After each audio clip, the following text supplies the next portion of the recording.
Greetings and salutations. My name is Michael Schwahn. I'm the nerd in a snapback, and today we're going to be talking about my most memorable games of 2022. So we're doing 5 videos for our look back in gaming of 2022: the good, the bad, the ugly, the memorable, and the forgettable.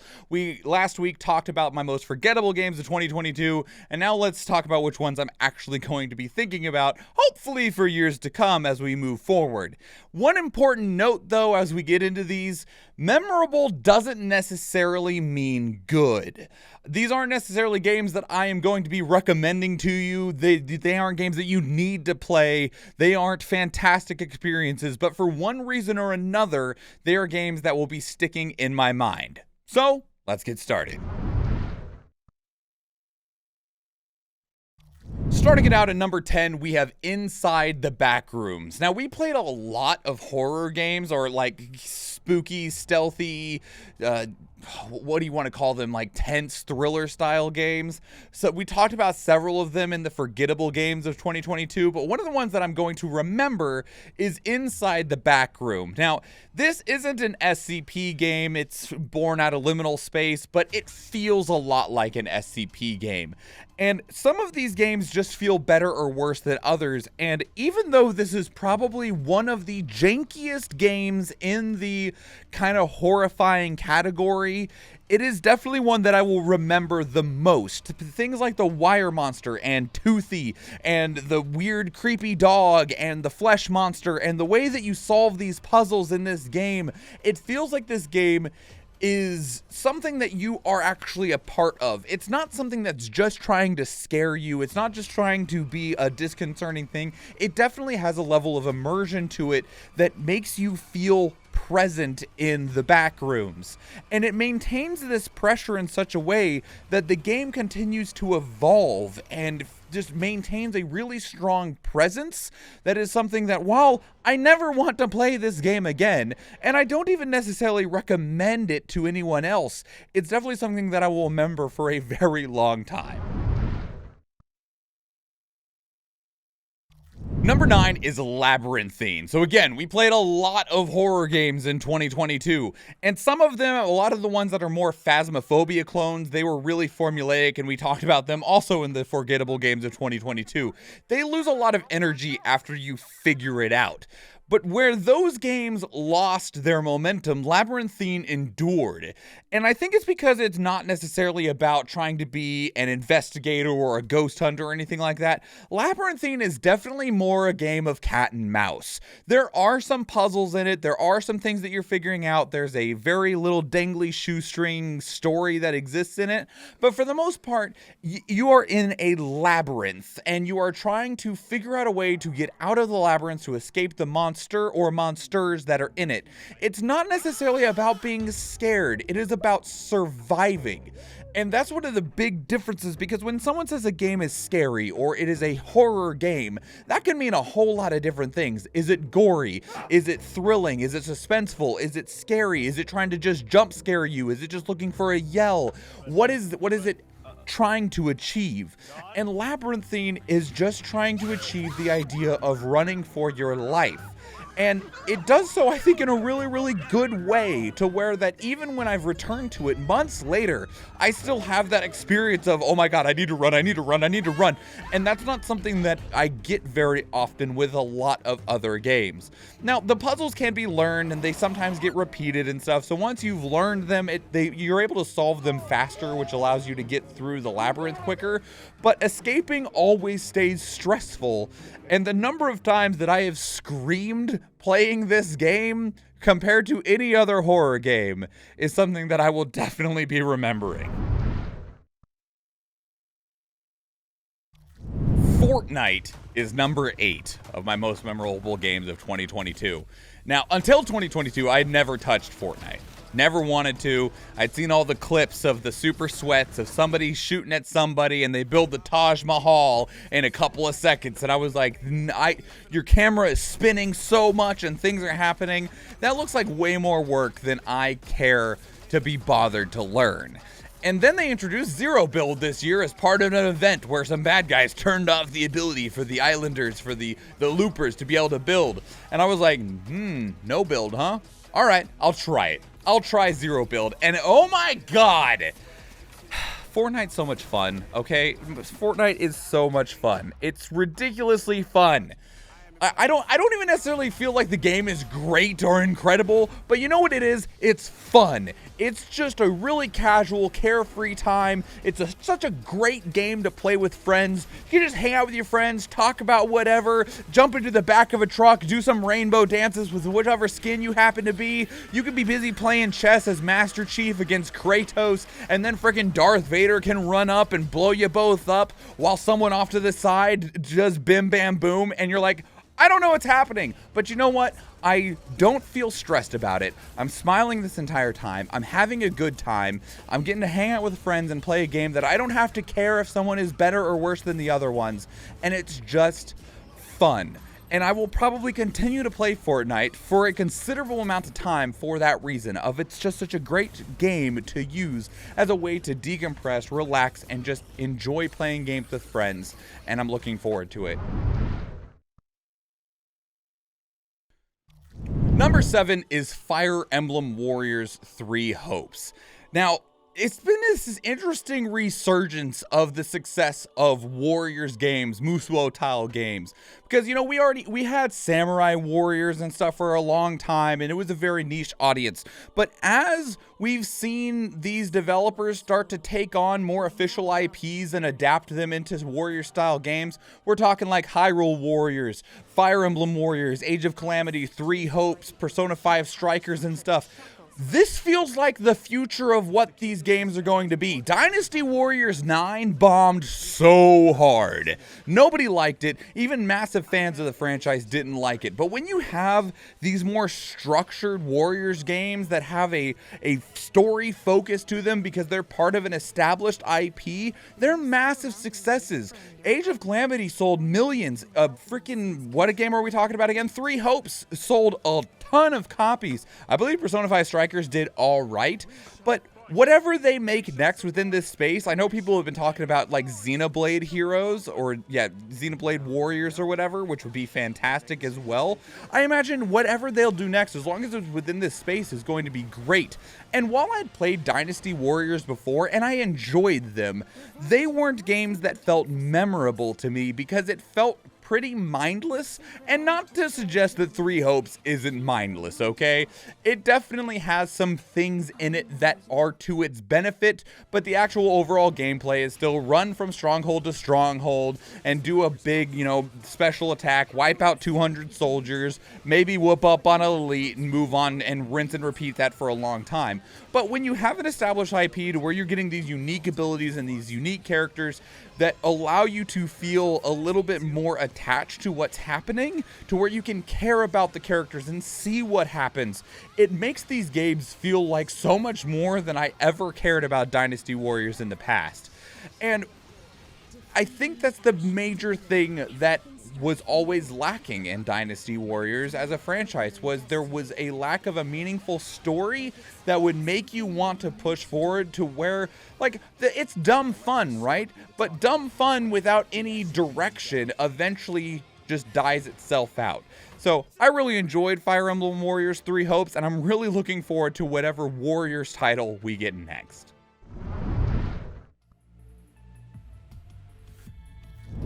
Escape from Tarkov is absolutely my number 6 game. Now, I've been playing Escape from Tarkov on and off for a couple of years now, and honestly, I don't believe that any shooter will ever compare to Escape from Tarkov.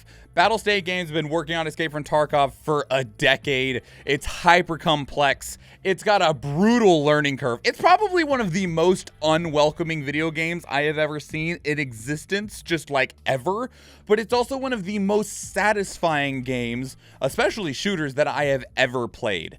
Now, unfortunately, the game is struggling right now, and it's not because it's not a good game. It's because it's, like I said, it's been in development for 10 years and the game isn't done yet. And while the devs are talking about how it's going to be done in like a year or whatever, it doesn't actually feel like it's going to be done until like maybe 2025. Now, they've had some issues. Obviously, the last 3 years-ish, we've been dealing with the pandemic, and that really hurt game development a lot.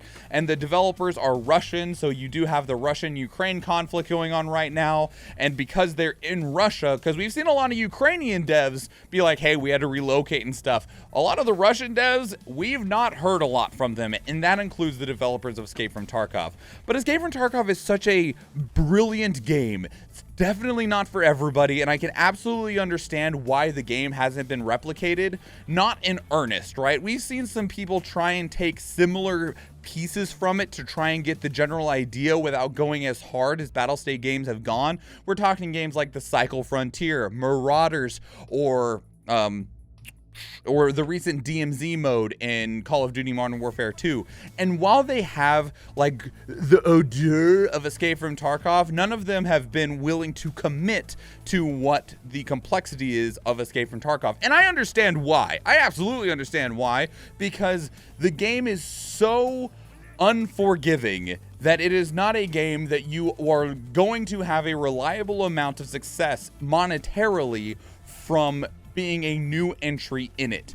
But I do feel like, despite its many issues and despite its ongoing development woes, that there is a piece of masterwork that exists within Escape from Tarkov that unfortunately is taking a long time to carve away the remaining flash of the marble to define underneath all of that rubble.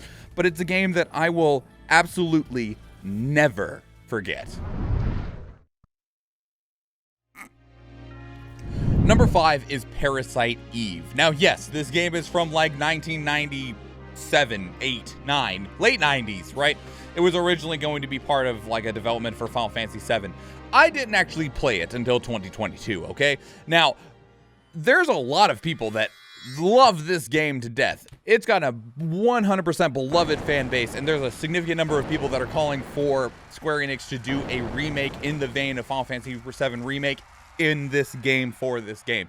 And I understand why. This game is wildly unique, and it did some really, really neat things. It has a very unique combat, even within the idea of a real-time battle system like you see for a real-time turn-based battle system like you see for like Final Fantasy 7, 8, or 9, or if you want to take like Legend of Dragoon, like all of these games of this period, it is within that realm, but unique even still, to where it feels so different from those games. I've played all of those games. I love almost all of those games, and this game is still setting itself apart in such a unique way. It's got a very unique premise, a unique story, cool characters, pretty damn good visuals, especially for the time.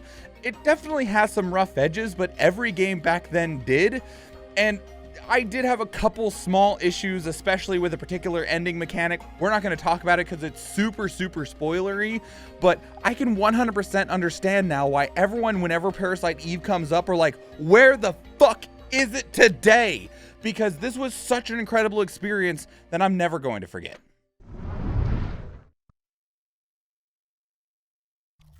And number 4 is Stranger of Paradise Final Fantasy Origin, the latest release from Team Ninja, creators of Nioh and Nioh 2.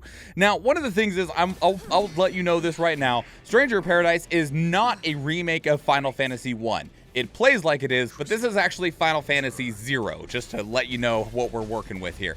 It is a Soulsian-esque game. It doesn't have some of the more staple Soulsian mechanics, such as like dodging doesn't consume stamina, but I will let you know that this game really is just operating on the blood of Soulsian style games. And honestly, it's a really solid game when you're looking at it as a game. Like the gameplay portion, you got all these different weapons, you got these different classes, spells, combos, you got your friends, you got your party members and stuff. You got so many customization and build options within Stranger of Paradise. But I'll let you know, it isn't memorable for those reasons. Okay? It's not memorable because it's a fun Soulsian. It's not memorable because of how it looks. It's not memorable because of its story. No, it is memorable because of its writing. In particular, how bad it is. Okay? I don't know. I feel like they had to know. This writing is atrocious. They say, we literally, while we were playing it on stream, we had a chaos counter. Because the whole idea of the game is the main character, Jack Garland, is trying to go off and kill chaos. And after the first like 30 minutes of the stream, we were like, hold on. We need a button to start counting how many times they say the word chaos in this game. while our count might not be accurate, I will let you know right now, at the end of the game, we had counted 141 times they had said the word chaos. And they're super serious about it too. There was one section where they're like, yes, I was born from chaos, but I must kill chaos. So we will go out and seek chaos so that I can kill chaos. I'm not even joking. That is quite very close to the way that this was presented. It was atrocious. It was bad. And they are so serious about it. There are no jokes. There are no smiles. Everyone is 100% devoted to this. And it is so poorly written and takes itself so seriously, but it is written like it's a joke. It sounds like a freaking Saturday Night Live skit half the time, the way the writing is, but everyone is delivering it as though it is the most important lines they have ever delivered in their life. I can't read the word chaos anymore without going, we must kill chaos.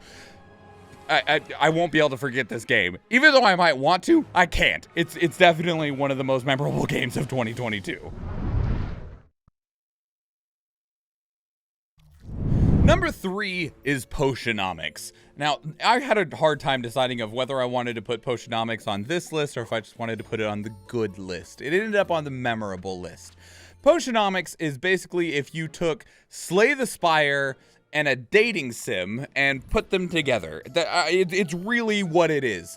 Especially now that I have actually played Slay the Spire. I hadn't played Slay the Spire before Potionomics, and I'm talking about the mechanics. And the friends that have played Slay the Spire, they're like, that sounds like Slay the Spire. And I'm like, oh, really? Played it? Yeah. If you like Slay the Spire, go play Potionomics. It's really cute. It's got really beautiful animations, and the animations give the game an entertainment factor because I don't know where these people came from, but they have such good facial animations. The characters' animations and their facial animations, they're kind of cartoony, but they're done in such a way that even though there's no voice acting, you can feel what the character is feeling. It's really impressive. The game is super addictive, much the way that Slay the Spire is. It's got really sweet characters, and there's a lot of really memorable interactions between these characters. I do think the game needs some updates. They've already been working on some of these updates, but if you compare it to a game like Stardew Valley, because your goal here is to open a potion shop, brew potions, make friends, pay off a debt, win these competitions and stuff. But once you finish all that, the game literally ends. Roll credits, you don't get to keep playing. Whereas games like Stardew Valley, you're able to just, like, if you want to just keep playing, you can. You know, we'll have new, based on the calendar, there might be a new event or whatever. But nope, game ends. It doesn't have an endless mode, which is very, very strange. And there's some other just quality of life stuff. It's got a couple of small bugs here and there, some things that would make the game run a little bit smoother. Things like filters, and they have added those at the point of recording this to where it's easier to find the ingredients you need. And I think that they even have potential in this game for DLC because there's room for more characters or more potions or more missions and stuff. But in terms of like visceral games, it's their first release and it's such a brilliant presentation, and I really loved it a lot to where I couldn't put it down, and it's something that I will treasure for a very long time moving forward. Number 2 is Greece. And now, Greece is not the most technical of games. It's actually ultimately a fairly simple puzzle platformer, okay? It's not doing anything special or revolutionary in the idea of game design or basic gameplay. But there's a few things that Greece does that will make it just be a game that I will hold on to probably forever. One, it's beautiful. It's got stunning visuals. It's got beautiful art. It's got a lovely soundtrack. But the thing that I need to talk about is something that I will need to talk very vaguely about, and that is the ending, okay? There are not any spoken words in Greece. There's not even text on the screen. There's no communication. It is all done through visuals in the game. And when you go into the ending, you kind of have some of these questions that exist because of the vague art presentation that is the game. But with no details and no words in the game, only art, visual, and music, when we got to the ending, I couldn't stop crying. Like, I just started crying. It was such a beautiful presentation and was so impactful, so strong, so emotional, despite it not having any story structure that wasn't presented to you essentially as a painting. I became so overwhelmed with emotion. I cried, and then I thought I got better, and then I cried again. And then as I thought back on what we had just played, I cried again. I was so overwhelmed. I'm okay with the experience. And while I do think that it's a short game, you're looking at maybe like 5 to 7 hours depending on how it goes along, but it is such a memorable experience, and I can't guarantee you'll have the same reaction I did. I'm an emotional bitch, okay? It's not difficult to make me cry, but the fact that without having, you know, characters talking about things, or somebody crying out about how they lost a loved one, or something like, you know, without the story structure to pull on your heartstrings, being able to do through just visuals and music, bring out unstoppable tears, is something that I continuously think back on about just how incredible that was, and I don't think anything will ever match it in that specific way. All right, our number one most memorable game of 2022 is Disco Elysium. Now, Disco Elysium came out in 2019, but I didn't get around to playing it until this year, and I played it on the Steam Deck. Now, real quick, before we talk about the game, we got to touch real quick on the drama surrounding this game. So, Disco Elysium was developed by Zaum, Z-A-U-M. I'm hoping I'm pronouncing that correctly. I've never actually heard anyone pronounce it. Anyway, so after the success of Disco Elysium, it won all these awards and still sold a whole bunch of copies and stuff. The game and the studio kind of blew up because of its success. There was supposedly going to be a TV series set around it. The studio that made it originally, they got bought out, but the original writers and lead developers and stuff were still working on the project. They're supposedly working on the next game that was going to follow up Disco Elysium. We don't know if that's Disco Elysium 2 or something else or whatever, right? But then, out of nowhere, the lead writers and lead developers put out a notice on Medium, a big article that's like, hey, we got fired out of nowhere, and we found all these signs of fraud, that the company was bought fraudulently by this dude who's already been found guilty of fraud before, and we think that's bullshit, and we just wanted to let everyone know.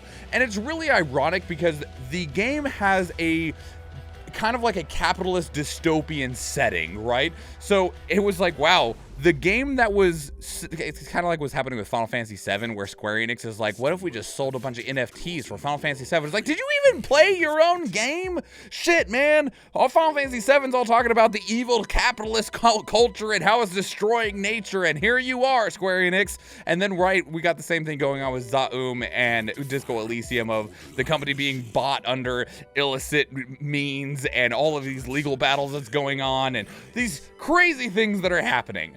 But we'll see what happens with all of that. But when it comes to the game, Disco Elysium is unlike anything else that I've played. On its surface, it feels like a computer RPG. We're talking about things like Baldur's Gate or Torment or something, or even like Shadowrun, but it's not. It's not like those. It's a very unique game with a unique world and a unique story with unique mechanics. It's got such a brilliant writing style that has a strong structure in a foundation of understanding people, how people work, how people behave, how mental illnesses affect people, how somebody with mental illness thinks, and what those types of thoughts that go through their head, the way that intrusive thoughts can come and go, and the depth that those things can lead a person to, and even just the depths of having a conversation inside your own mind, and how having those types of things happen around you and affect you, what that will mean in terms of your story progression. It's got a beautiful visual style. So much of it is voice acted. It's such a brilliant creation. And it doesn't surprise me at all that this game won a ton of awards, because when you just look at stills of this game, you're like, I don't know, it looks neat. But until you've played it, and you really just need to play it, and it's not one of those games or experiences where I'm like, oh yeah, once you get 10 hours in, it'll make sense. No, from the very first hour, you will understand that this game is different, because there is nothing that comes close to Disco Elysium. And it's really tragic that due to this drama, we might never see anything from these developers and writers in this same fashion again, because this truly is one of not just the most memorable gaming experiences of 2022, but one of the most memorable gaming experiences ever. And with that, that closes out our most memorable games of 2022. Did you agree with me? Did you disagree with me? I didn't play every game that came out this year. I didn't play some of the major ones that you probably saw winning things at the Game Awards. I still haven't touched Elden Ring. I haven't gotten around to God of War Ragnarok yet. But these are the games that I got to play, some of them anyway, that I got to play this year that, for the reasons that we just talked about, will stick with me, and I will remember them, and I'll use them as comparisons in the future against other games that I play. So what were some of your most memorable games of 2022? They don't got to be from this year. Not all of mine were. Put them down in the comments below. Let me know what your thoughts are on this video. Thank you so much for watching this far. If you want to keep up the conversation elsewhere, two great places to do so are Discord and Twitter. Speaking of Discord, we got a lot of channels in there. We can discuss these games. We can discuss other games. We got a channel dedicated to our reactions that we do if you wanted to place things in there for us to check out together live on stream, because we do stream on Twitch, and I would love to see you there. If you enjoyed this video, please leave it a like. If you want to catch future videos, please subscribe to the channel. Next week, we will be talking about the ugliest games I played in 2022. So if you do come back to the YouTube channel to catch that video or any of the others, or if I see you in the live stream, thank you and enjoy.